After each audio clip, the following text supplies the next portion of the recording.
नमस्कार, मैं आस्था पांडे और आप देख रहे हैं सी न्यूज भारत और रुक करेंगे खास खबर की ओर।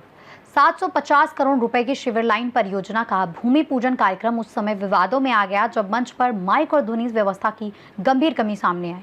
आपको बता दें, कार्यक्रम में मौजूद जनप्रतिनिधि अव्यवस्था पर भड़क उठे और अधिकारियों को जमकर फटकार लगाई।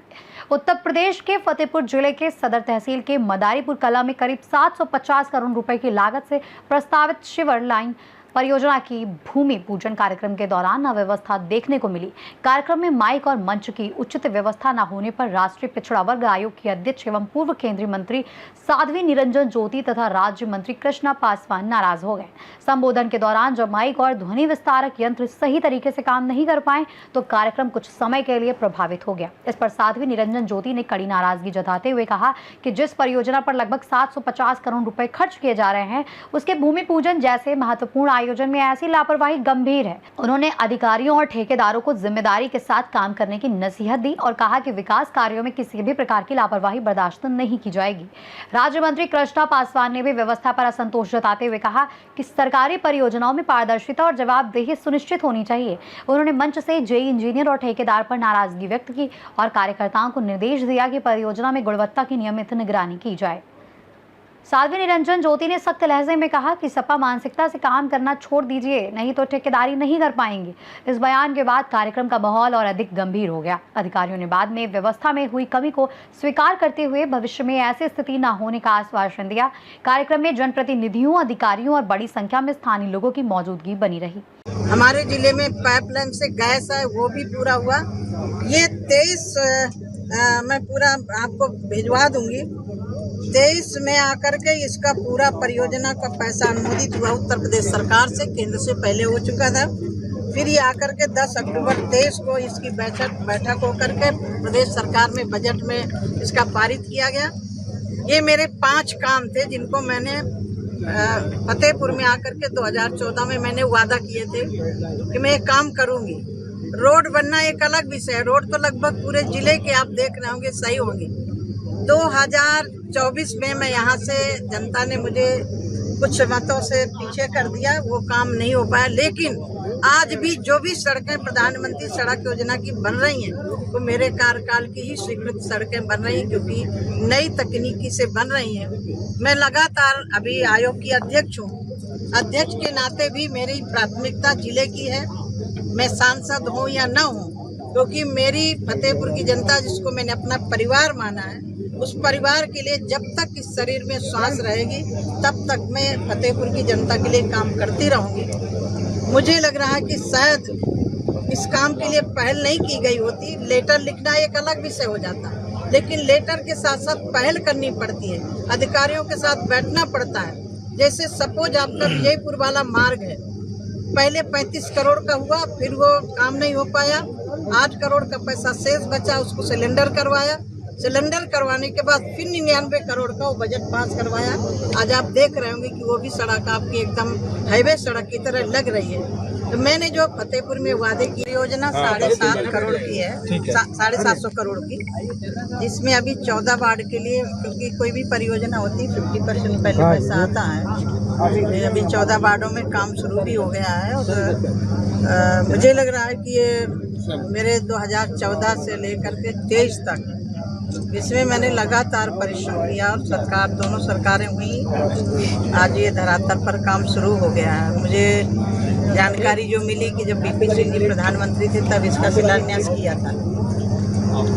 मैं नहीं जानती हूँ कि किस कारण से वो धरातल पर नहीं हो पाया था, लेकिन मैं आज फतेहपुर वासियों के लिए समर्पित कर रही हूँ। जिस योजना के तहत ये कार्यक्रम आयोजित किया गया है फतेहपुर के लिए। सबसे बड़ी समस्या थी बरसात में यहाँ पानी भर जाता था, सीवर का पानी रोड में आ जाता था। अब सीवर का पानी रोड में नहीं आएगा। जहाँ हम सब लोग बैठे हैं यहीं ट्रीटमेंट सेंटर बन रहा है और आपने देखा होगा बगल में नाला भी है, बहुत बड़ा नाला है। वो पानी ट्रीटमेंट होकर के नाले में जाएगा, सिंचाई के भी काम आएगा और शहर का एक बहुत बड़ा नर्क खत्म हो रहा है। यदि मैं बताना चाहूँ तो मैंने पहले सत्र में 7 जुलाई 2014 में 377 के तहत लगाया था। उसके बाद 23 अगस्त को 377 के तहत लगाया। 16 सितंबर को माननीय शहरी विकास तत्कालीन हमारे वेंकैया नायडू जी थे, उसके बाद 11 जनवरी को माननीय मुख्यमंत्री तत्कालीन उत्तर प्रदेश अखिलेश यादव जी थे, लेकिन उन्होंने इसकी स्वीकृति नहीं दी।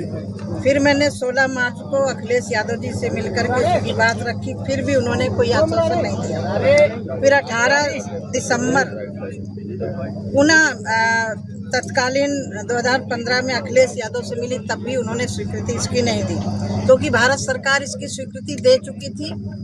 मेन था प्रदेश में सरकार होना, क्योंकि जमीन और जो भी व्यवस्थाएं होती है प्रदेश सरकार को लागू करना होता है। उसके बाद फिर मैंने वेंकैया नायडू जी को 27 जनवरी को दिया 2016 में। फिर मैंने वेंकैया नायडू जी को दिया 23 फरवरी को। फिर मैंने 2 मार्च माननीय शहरी विकास राज्य मंत्री जो हमारे बाबुल सुप्रियो थे उनको दिया, उनसे पहले की बैठक की। फिर उसके बाद सौभाग्य खुला इस फतेहपुर का, जब हमारे उत्तर प्रदेश में 2017 में माननीय मुख्यमंत्री योगी आदित्यनाथ जी बने, तब 23 मार्च को मैंने शायद 17 मार्च को शपथ हुई थी, उसके बाद 23 मार्च को मैं माननीय मुख्यमंत्री जी के पास बैठी, तत्काल मैंने उसके विषय पर बात की। फिर लगातार मैं ये बताना चाहती हूँ कि बहुत सारे लोग इसको कन्फ्यूजन कर रहे हैं। मैं इसलिए कहना चाहती हूँ कि किसी का काम किसी को श्रेय हमारी भारतीय जनता पार्टी को जाएगा, क्योंकि केंद्र में जब प्रदेश में सरकार बनी तब ये काम स्वीकृत हुआ। मैं इतना ही कहना चाहती हूँ कि जो मैंने 5 वादे किए थे 2014 में आकर के, वो था केंद्रीय विद्यालय, मेडिकल कॉलेज, जो सदर का अस्पताल है उसमें मूलभूत सुविधाओं की व्यवस्था हो, जिसके सिविल एक्सरे मशीन की थी, सिटी स्कैन मशीन थी। पर आरोप लगा रहे हैं तो भूचल खाने उन्हीं आज मैं जिस उद्देश्य को लेकर के उसी विषय पर बात करूँगी। कम शब्दों में देखिए, ये सबसे बड़ा काम है जिले के लिए, और जिले की जनता की मांग भी थी, और जिले का जिला के लिए प्रभावित, नगर के लिए प्रभावित नहीं होता था, पूरा जिला प्रभावित होता। कोर्ट में आना पड़ता था, बाजार में आना पड़ता, हर काम के लिए शहर में आना पड़ता था, तो पूरा जिला प्रभावित होता था।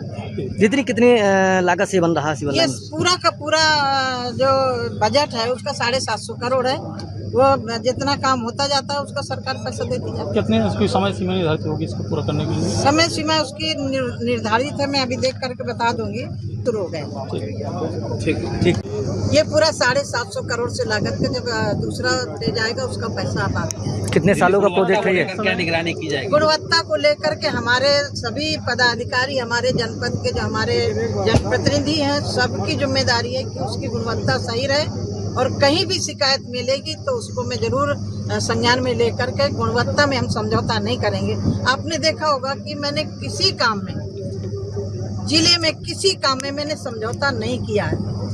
दिक्कत ये हो रही कि हम सब लोगों को आगे आकर के, इसमें देखो एक राजनीतिक होता है आरोप लगाना, एक सचमुच में किसी भी काम के लिए धरातल में उतारना, ये एक व्यक्ति के लिए काम नहीं हुआ है, पूरे शहर के लिए हुआ है, पूरे नगर के लिए हुआ है। बाजार में बहुत सारे लोग आते हैं। मुझे याद है कि मैं 2009 में आई थी, गाजीपुर में एक बैठक लेनी थी। उस समय बरसात का सीजन था, यही तामेश्वर मंदिर के पीछे छोटी नौका चल रही थी। वो भी दिन मुझे याद है।